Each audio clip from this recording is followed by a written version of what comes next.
அழகிய மிதிலை நகரினிலே யாருக்கு ஜானகி காத்திருந்தாள். அழகிடும் ராமனும் பறவை எண்ணி பாதையை அவள் பார்த்திருந்தாள்.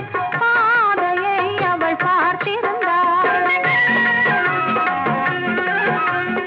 அழகிய மிதிலை நகரினிலே யாருக்கு ஜானகி காத்திருந்தாள்.